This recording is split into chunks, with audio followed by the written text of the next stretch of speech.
Hello, this is John Wolf, and I'd like to welcome you back to the Wind of the Soul podcast. This is episode number 3, and it's titled Our Origin and Purpose.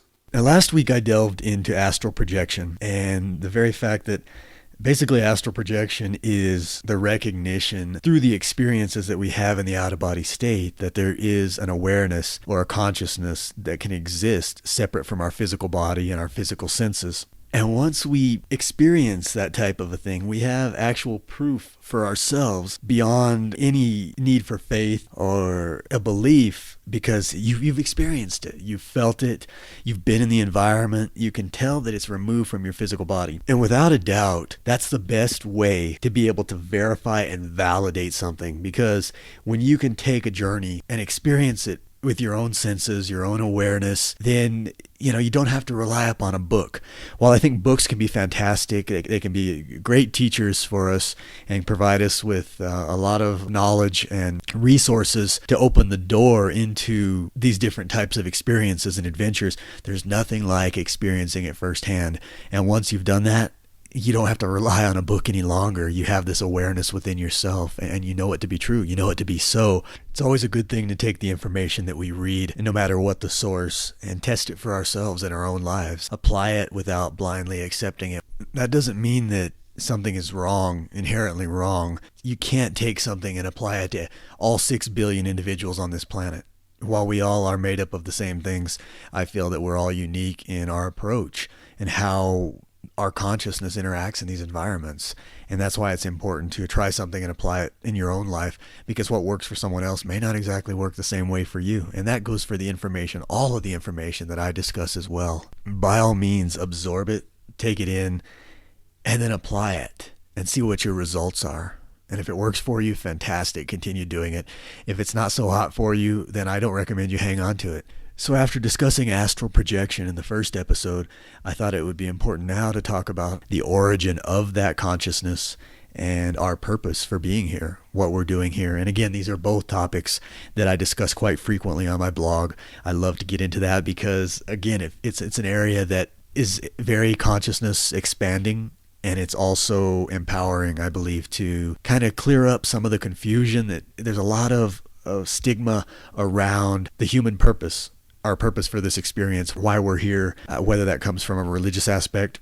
Don't get me wrong, I have nothing against religion in the framework of someone's life if it's working for that individual. Unfortunately, a lot of times religion serves more as a form of disempowerment than it does as a form of providing power for the individual that follows the specific religion, no matter what denomination it may be. And the other aspect of religion is that it goes back to what I was just talking about. It typically causes the individual to rely upon faith or a belief-based system only without a whole lot of personal experience.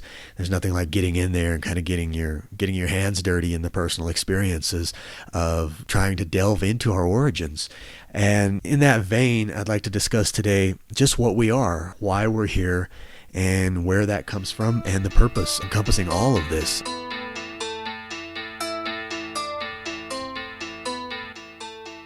I'd like to begin this segment by reading an excerpt from a blog post dated July 31st that I titled Our Conscious Origin.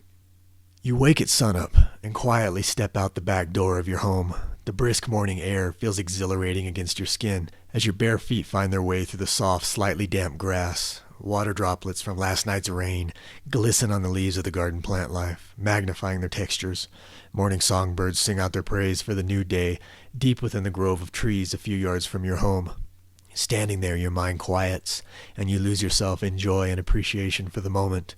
The glorious rays of the sun are now ascending the mountainous peaks in the distance. As your chest rises and falls with each fresh breath, tears begin to stream down your face. You're suddenly overcome by a deep sense of connection to all things and an amazing awareness of well-being and harmony. It feels as if you're being tuned like an instrument from within, higher and higher, until it seems you could burst. Welling up from deep inside your abdomen, climbing into your chest and head, spilling over into the landscape it pours forth. It's in this moment you detect an extraordinary inner sensing and immediate inner knowledge of who and what you truly are. While that may sound corny to some, I feel that it's in moments like the one I just described that we are provided an opportunity to catch a glimpse of our true self. For it's instances like that that allow us to release much of the human drama. We can release the fear and the worry. And as we relax, we end up tapping into our abilities. The reason I started off with out-of-body experiences is because that environment was a starting point for me down the path of understanding that we are the creators of our reality. Everything that comes into our life experience is here because we've brought it here. And the out-of-body state showed that to me. It verified it to me.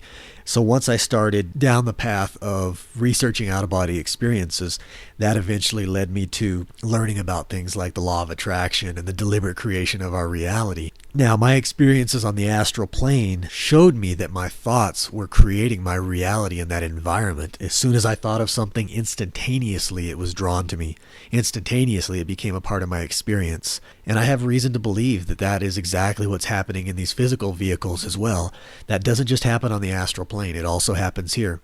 So I have had personal verification and an understanding prior to learning about the law of attraction that it was happening consistently, and it was verified. It was happening in that environment, and then I went on to learn about those types of things here in this environment happening. The only difference between the astral environment and our physical earth environment with regards to manifestation is that there is a buffer of time here. On the astral, everything manifests instantaneously.